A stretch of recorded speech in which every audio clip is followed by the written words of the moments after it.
Jika Prabowo tidak menyatakan adanya kenaikan gaji PNS 2026, maka kemungkinan hal itu tidak akan dilakukan pada tahun depan.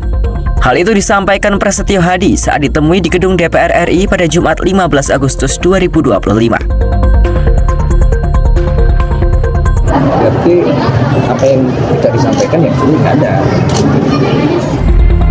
Sebelumnya, Prabowo hanya menyinggung soal penguatan kesejahteraan guru dan dosen. Prabowo juga menyebut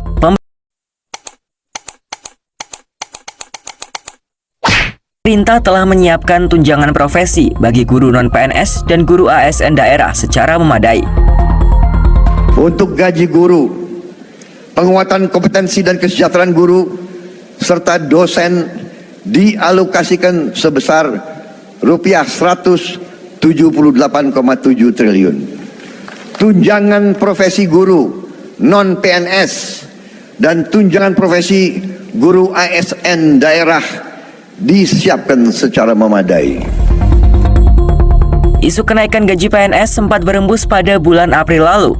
Kala itu muncul wacana gaji PNS akan naik karena kita tidak mau perang. Kita harus siap untuk perang. Kita tidak niat mengancam siapa, tapi selalu mereka ganggu kita. Kenapa, saudara-saudara? Karena Indonesia, Nusantara kita, semua pulau-pulau kita adalah kaya dengan sumber daya alam yang luar biasa. Karena inilah negara-negara Eropa ratusan tahun ke kita. Negara-negara di utara ke kita. Mereka ke kita ratusan tahun. Belanda, Portugis, Spanyol, Prancis, Inggris, Jepang, Mongol. Mereka ke sini bukan untuk wisata.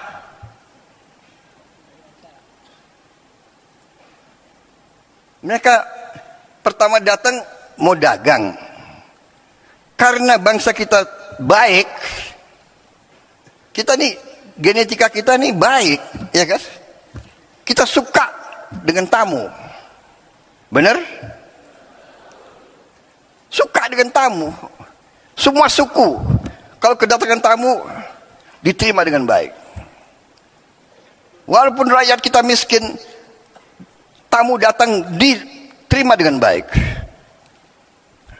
Kalau hanya bisa kasih nasi pakai garam, itu dikasih. Presiden Singapura yang sekarang pernah cerita sama saya, waktu dia masa muda, dia sama istrinya keliling di Sumatera, di Sulawesi Selatan. Karena waktu masih muda, mereka apa itu? Backpacker ya? Backpacking. Jadi naik bus, numpang. Satu saat di tengah sawah, hujan badai, mereka kesasar. Tahu-tahu ketemu anak kecil membawa mereka ke rumah orang tuanya. Mungkin di Sulawesi Selatan, saya tidak tahu namanya apa, dukuh, ya, hanya kelompok 4-5 rumah. Diajak ke dalam, ketemu orang tuanya, ternyata ini Presiden Singapura cerita sama saya. Dia begini, saya tidak bisa lupa rakyatmu. Kami diajak duduk, mereka sangat-sangat miskin. Kami lihat dia hanya makan nasi sama lauknya pisang. Bapak, ibu, 2 anak, 2 tamu. Satu apa itu? Satu tampang beras, nasi dengan pisang. Itu dibagi ke tamu dulu. Ini sifat bangsa kita.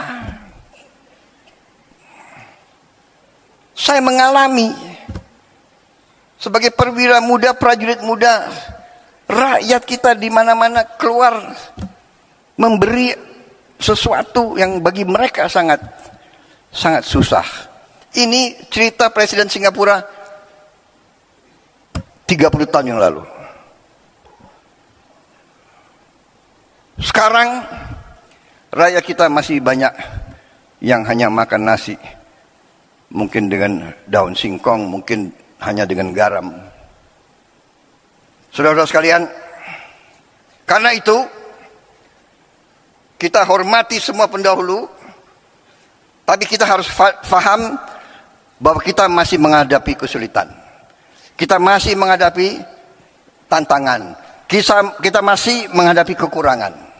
Kita tahu bahwa rakyat kita masih banyak yang mengalami kesulitan hidup. Sekarang para ahli ekonomi, ya, ada istilah desil 1, desil 2, desil 3, desil 4 dan sebagainya. Dan kita ini kadang-kadang takut bicara apa adanya. Nggak mau kita mengakui. Kita nggak mau bilang miskin, nggak enak. Prasejahtera.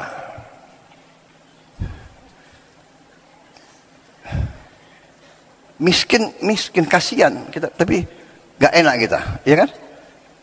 Prasejahtera. Habis itu ada istilah lagi, apa itu? Bahasa Inggrisnya, the aspiring middle class. Jadi orang yang berusaha naik ke middle class. Dia berusaha naik, berarti dia belum sampai kan? Berarti dia bukan kelas menengah. Kalau dia nggak kelas menengah, dia kelas apa? Ya. Tapi dia aspiring middle class. Ini BPS. Pinter juga kalian cari istilah-istilah itu. Tapi saya mengerti, saudara tidak mau turunkan moral bangsa Indonesia. Habis itu the aspiring middle class. Habis itu ada yang rentan miskin. Gimana rentan miskin? Gimana? Iya kan? Rentan miskin. Habis itu miskin, baru sangat miskin. Saudara-saudara, kita harus berjuang bersama-sama, semua unsur, semua tingkatan, semua latar belakang, semua partai manapun, kita harus bersatu. Kita harus berjuang menghilangkan kemiskinan dari bumi Indonesia. Kita tidak boleh menyerah. Kita tidak boleh takut dengan kesulitan. Kita tidak boleh mengatakan, aduh, apa bisa, apa mampu. Karena di sini banyak kelompok. Ada kelompok-kelompok